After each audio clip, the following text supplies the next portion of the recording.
जिसका खात्मा हो चुका,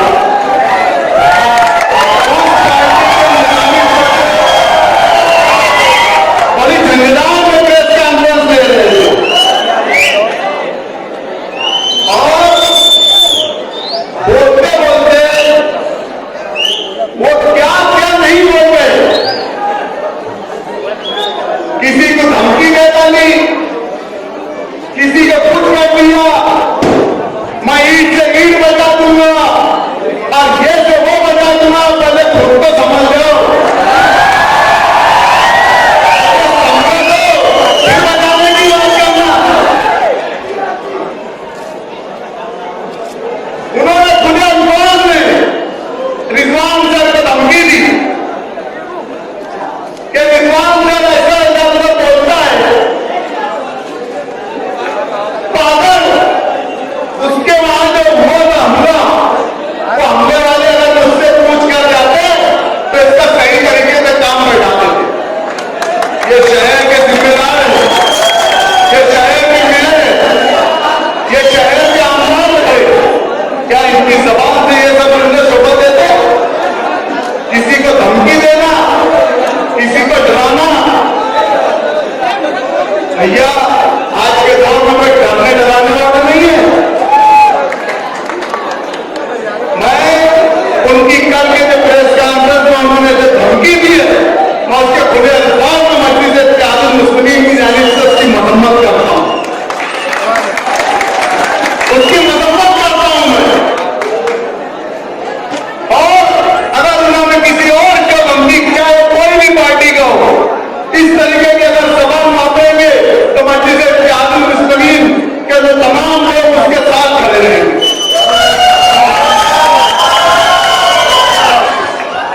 और उन्होंने एक जुमला था कि बच्चे बच्चे सर एक गोरे बदे, बच्चे बच्चे बदे सर ऐसा, बच्चे बच्चे सियासत कर रहे हैं। ये बच्चे है, ये ऐसा है, ये बच्चे है तो तुमको इतना क्यों डर लगा?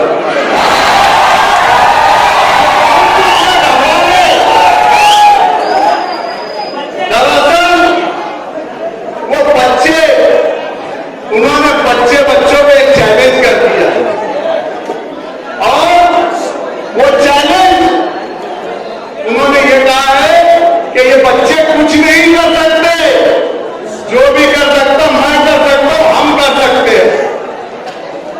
तो मैं ये चीज हमारे ऊपर नहीं देता और मैं दूसरी पार्टी के लोगों के ऊपर ये जिम्मेदार लेता हूं। ये चीज उन्होंने चैलेंज की है कि बच्चे कुछ नहीं कर सकते। इन्होंने ये शहर के नौजवानों को चैलेंज किया है। नौजवानों, ये चैलेंज तुम्हारे को किया गया है कि ये बच्चे कुछ नहीं कर सकते, पर नौजवानों तुमको इस चैलेंज को कबूल करना होगा। इस चैलेंज को तुमको कबूल करना होगा और तुम्हें बताना होगा कि शहर के लिए हम क्या कर सकते हैं। आज इन्होंने ये शहर के जो हालात इन लोगों ने कर दिए, ये सिर्फ और सिर्फ नौजवान ही इसकी काया पलट सकता है। ये भूल गए, जिनको बच्चे बोल रहे, नौजवान बोल रहे, तो यही नौजवान है जिनको बुजुर्गों की दुआओं के साथ साथ नौजवानों के हौसले ने अच्छी अच्छी सल्तनत की काया पलट दी। ये अगर कोई मुश्किल में होंगे कि इस शहर का नौजवान क्या कर लेगा, तो भाई 2019 में इस शहर के नौजवान ने ही तुम्हारे घर बैठाया। मैं बोलना चाहता हूं कि 2019 में इस शहर ने मजलिस इत्तेहादुल मुस्लिमीन को एक आधा झाड़ू दिया, आधा जिस्म दिया है। आपको 2022 में पूरा जिस्म देने की जरूरत आ रही है। एक आधा जिस्म क्या करेगा? एक हाथ एक पांव का आदमी क्या कर सकता है? जब तक तुम उसे पूरा हाथ और दोनों हाथ और दोनों पैर नहीं दोगे, ताकत नहीं दोगे,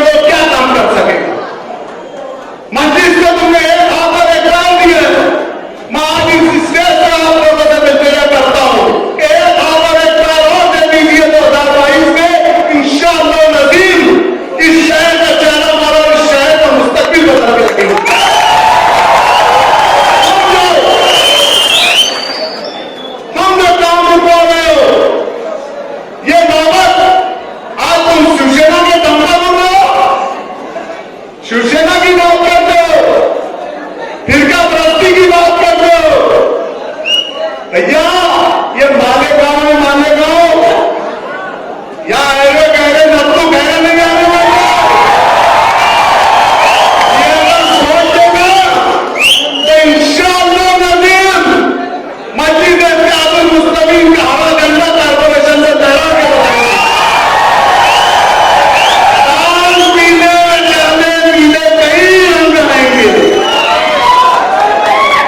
लाल पीले काले कई रंग आएंगे और इसके बाद जो हुए कि हम आएंगे। तो हमारी जो काम है ना जन्नत चौकड़ी, ये जन्नत चौकड़ी में इंशाअल्लाह ताला मस्जिद इत्तेहादुल मुस्लिमीन पूरी तरीके से जल्द से उतार के फेंकेंगे। यही हमारा मिशन है। शायद हमारा लीडर, हमारा काम, हमारा ये मस्जिद इत्तेहादुल मुस्लिमीन को होना चाहिए। मैं आप लोगों से यही गुजारिश करता हूं कि आप एक मरतबा आज जो आप यहां जमा हुए तो इससे ये सोचे कि ये इजलास जो है हमारे शहर का मुस्तकबिल तय करेगा। आज का होने वाला इजलास शहर का मुस्तकबिल लिखेगा जाएगा।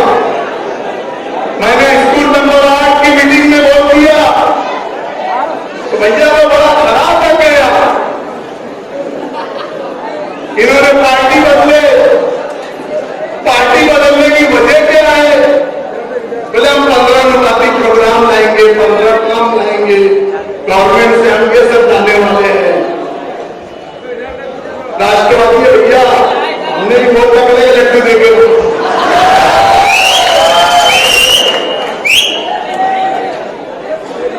मुझे एक आदमी बता रहा था कि बोले यार वो शरद पवार साहब जो है वो डायरेक्ट आसिफ साहब को बोले आसिफ इधर आ, ऐसे करके बुलाते। यानी इतनी तुर्बत, इतनी मकबूलियत राष्ट्रवादी के अंदर। मैं बोला यार भैया एक वक्त तो मुझे भी याद है कि शहर का पावरलूम का मसला यूसुफ इलियास साहब यहां मौजूद है। तो हम लोगों ने शरद पवार साहब से टाइम लेना चाहा था। तो शरद पवार साहब से जब टाइम लेने के लिए हम गए, उस प्रोग्राम के अंदर निहाल साहब भी थे। मैं किसी पे तनकीद नहीं करना चाहता हूं, लेकिन जो सुनते थे क्या साहब जो बोल देंगे वो शरद पवार कर लेगा। मैंने उस दिन देख लिया था किसकी क्या है। भैया 35 साल के आमदार और तुम तो 5 साल में बड़े सुबह की तरह आ गए गलती से। थोड़ा हमारा मुफ्ती साहब और हमने थोड़ी सी वो हो गई थी तो तुम निकल गए, हमने इत्तेहाद कर लिया तो तुम्हारे समझ में आ गया। तुम जो सोच रहे ना कि हमारा इत्तेहाद हो जाएगा या कुछ हो जाएगा, ऐसा कुछ होने वाला नहीं है। तुम तुम्हारे घर को संभालो, ये घर में दोनों पार्टियां हमारी, पहले ये पार्टियां संभालो। मैं सिर्फ आज के इजलास से सिर्फ और सिर्फ नौजवानों से यही कहूंगा कि नौजवानों, बुजुर्गों, दोस्तों, हमें इस शहर के लिए कुछ करना है और तुम ही कर सकते हो। कोई दूसरा शहर में कोई आकर नहीं करेगा। आप किसी लीडर के भरोसे ये शहर सुधरने वाला नहीं है। आप तय करेंगे कि हमारा लीडर कौन होना चाहिए, हमारा शहर किस तरीके से तरक्की करना चाहिए। शहर की खस्ता हाली बहुत ज्यादा हो चुकी है। बस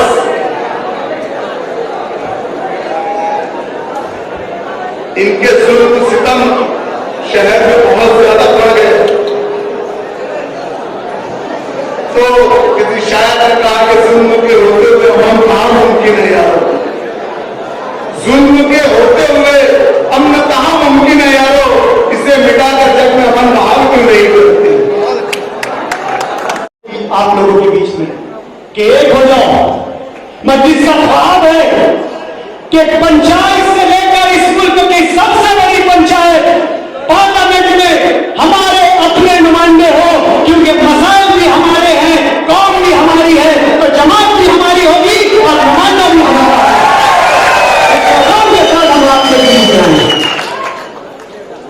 आज आप देखो कि कुछ साल का नाम यहां सेकुलर पार्टियों का शहरी सतह पर भी आप जायजा लो, शहर के सियासी हालात पर भी आप नजर डालो।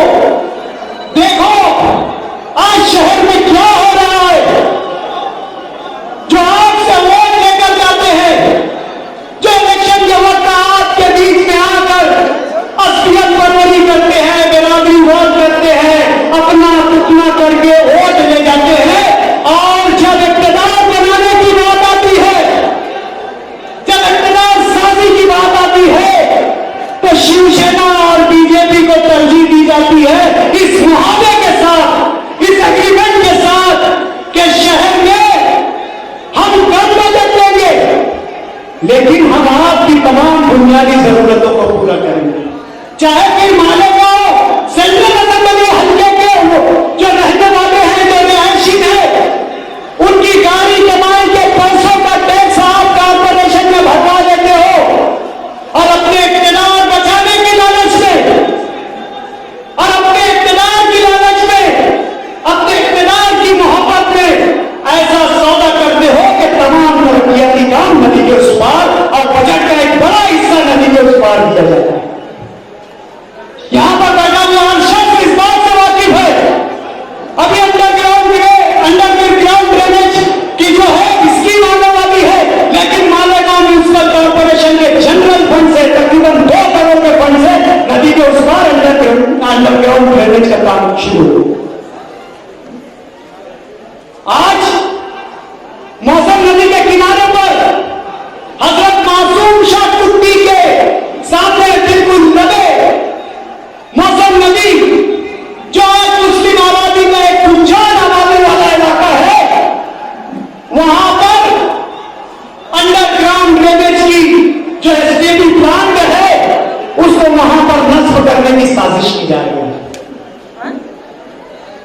हम ये कहते हैं कि क्यों आप ये कर रहे हो, तो हमें कहते हैं कि आप तासुब की बात करते हो, आप फिरका परस्ती की बात करते हो।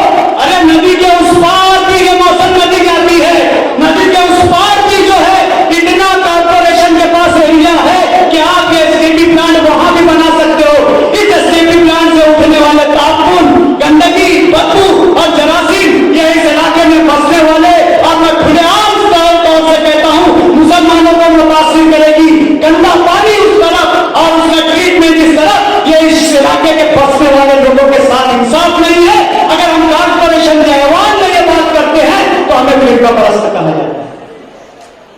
जो लोग मुसलमानों को 5% नौकरी दिलाने के लिए रिजर्वेशन का मुतालबा लेकर बंबई पैदल जाते हैं और ढकोसला करते हैं, मुझे बताओ कि म्युनिसिपल कॉर्पोरेशन में जो नौकरियां निकलती है मानधन की, उसमें तो कोई रिजर्वेशन कैटेगरी नहीं होती, उसमें तो कोई जात और जमात की दर्जाबंदी नहीं होती। वहां पे तो जनरल और आम लोगों से चाहे वो किसी भी मजहब का हो, जब आप वो नौकरियों की लिस्ट उठाकर देखेंगे तो 70% आपको इस इलाके के मिनिस्टर दादा भूसे की कॉन्स्टिट्यूएंसी के लोग उस भर्ती में देखेंगे। मैकेनिकल इंजीनियर, क्या हमारे बच्चे नहीं है? सिविल इंजीनियर, क्या हमारे बच्चे नहीं है? मिश्रक, जो फार्मासिस्ट कहलाते हैं, क्या वो हमारे बच्चे नहीं है? क्यों नहीं दी जाती इन्हें नौकरियां? ये तो आपके पास की बात है, लेकिन उसकी लिस्ट फाइनलाइज होकर नदी के उस पार मंत्री साहब के ऑफिस से आती है और वो लोग यहां पर नौकरी पे लगाए जाते हैं। कॉर्पोरेशन की हुदूद में जो ग्राम पंचायत शामिल हुई, उसके 70%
शहर के नौजवानों को बोलेगी, बच्चों ये तुम्हारा हक है, जाओ ले लो, नहीं तो छीन लो।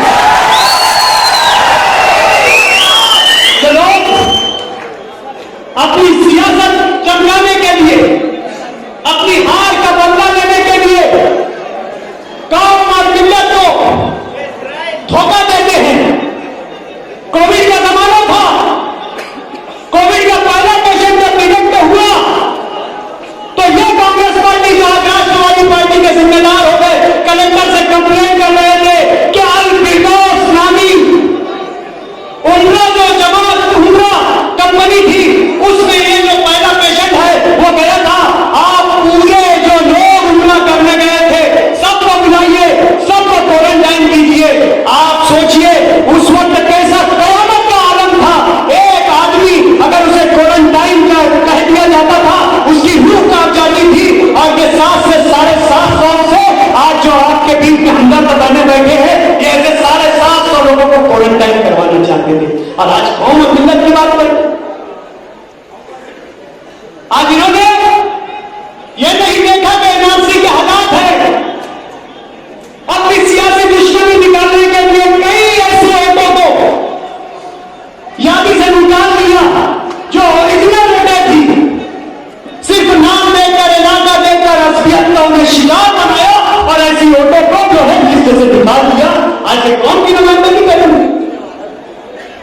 मुफ्ती इस्माइल कासमी पर इल्जाम लगाया गया कि बांग्लादेशी जो एक और नामी शख्स है वो दहशतगर्द है और उसका ताल्लुक मुफ्ती इस्माइल से है, उस पर इंक्वायरी लाई गई। ऐसे लोग कौम और मिल्लत की नुमाइंदगी करेंगे? अब्दुल मालिक के खिलाफ बीजेपी के साथ सुनील जायसवाल के साथ मरकजी हुकूमत में जाकर कंप्लेंट की गई कि जो गोबराकांड में नाका पकड़ा गया है वो अब्दुल मालिक का बहुत करीबी साथी है, इसलिए इस पर इस मुल्क का सबसे सख्त कानून लगना चाहिए।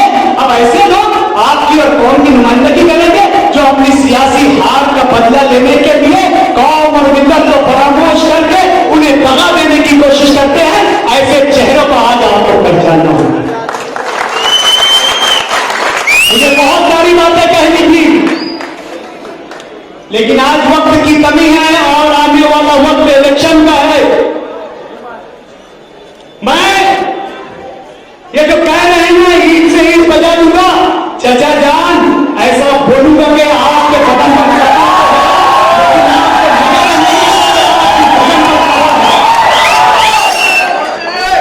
शाइस्तगी अपना लीजिए। चाचा जान बहुत अर्स हो चुका है। कहते हो कि वो बच्ची पूरी शान हिंद, उसके बारे में मुझे सब मालूम है।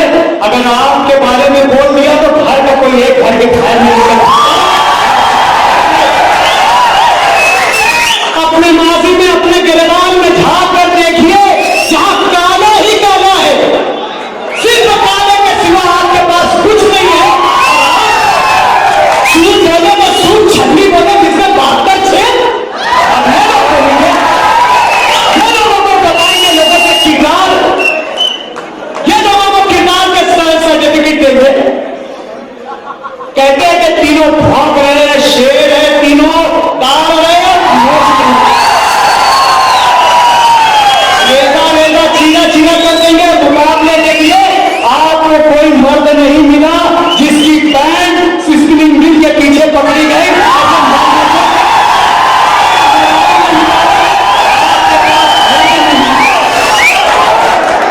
उनसे मुकाबले की बात करते हो,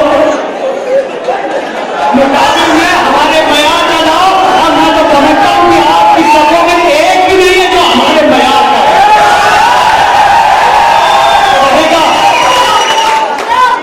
अभी लब खुला नहीं है चाचा जान, अभी लब खुला नहीं है।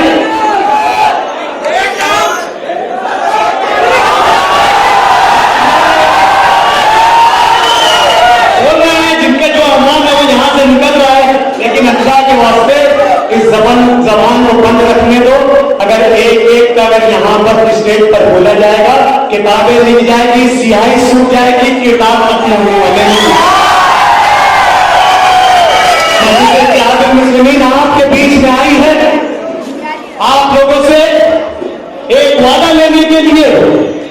कि आने वाले वक्त में आप मजलिस का साथ दीजिए। और रिजवान सर, भले से आप किसी भी खिलाफ पार्टी में हो, लेकिन घबराइए मत, मजलिस इत्तेहाद मुस्लिमीन आपके साथ खड़ी है। उनका गेट बजाने नहीं, बजने का वक्त आ चुका है। पुलिस इंतजामिया ऐसे गैर जिम्मेदार बयान का दखल ले। मैं पुलिस प्रशासन से गुजारिश के साथ विनती करता हूं, नहीं तो हमारे पास भी फारूक शाह जैसा शेर है। दुनिया में तमाम चूहों को पेटी बंद जिसने किया है, वो भी मालेगांव में आकर इन चूहों को पेटी बंद करेगा। याद रखना, मजलिस इत्तेहाद मुस्लिमीन डरने वाली जमात नहीं है, ये डराने वाली जमात है। बट्टे, ये डराने वाली जमात है। आपको रहते समझ जाओ, नहीं तो समझाना हमें भी आता है। और आपकी भाषा में समझाएंगे पुलिस प्रशासन। अगर आप शहर के आप अगर जिम्मेदार समझते हो, लेकिन मैं ऐसे शख्स को गैर जिम्मेदार कहता हूं कि सही का बयान दिया है। अगर आपने इसमें कोई दखल नहीं दिया तो ये मजलिस के नौजवान जो यहां आज बैठे हैं, आने वाले वक्त में आपके लिए तूफान साबित होंगे। और सुन ले, आने वाले वक्त में हमें बहुत सी बातें करना है। आज इसी बात पर मैं अपनी बात खत्म करता हूं। सियासत का नया बात खुलेगा, एक नई तारीख रस्म करेगा। आने वाला वक्त देखेगा मजलिस इत्तेहाद मुस्लिमीन का सुनहरा दौर। हमारे कायदीन जो आज हैदराबाद में बैठे हुए हैं, हैदराबाद से निकलकर नजरिए को आम करने के लिए मुल्क की ठाक छाप रहे हैं, हमारे कायदीन इस सुनहरे बाप पर रश्क करेंगे। दोस्तों, आज का ये इजलास इसलिए बुलाया गया है कि मुल्क के जो सियासी हालात हैं, आज मुल्क की सियासी फिजा जिस कदर मुकद्दरा हो गई है, आप लोग उससे बखूबी वाकिफ हैं।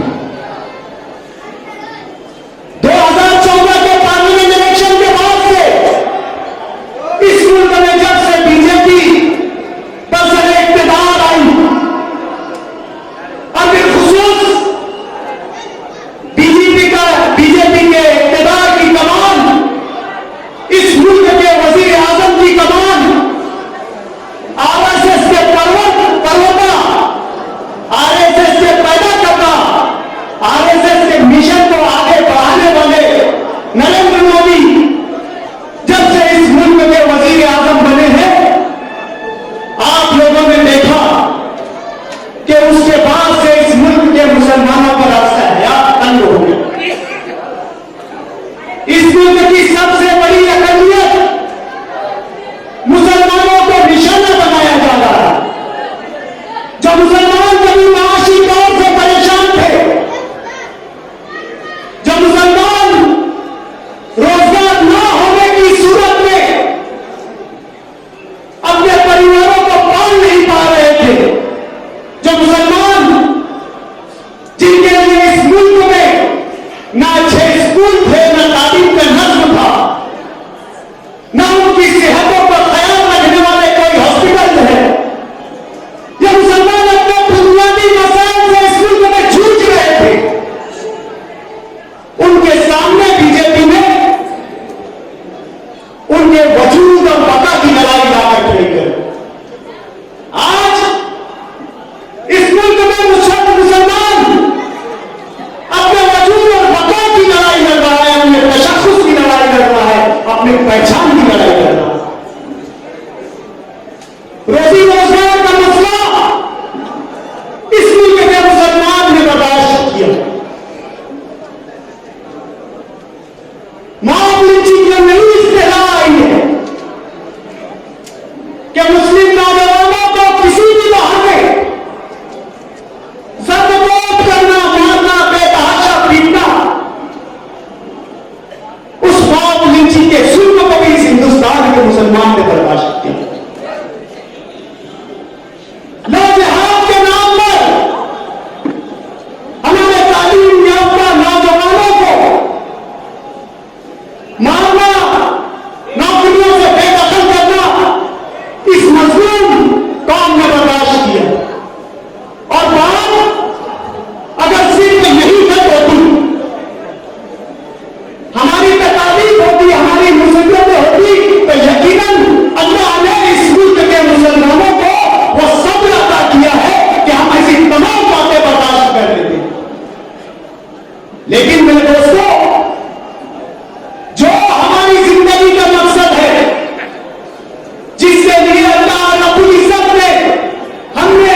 जान की कोई कीमत नहीं समझता।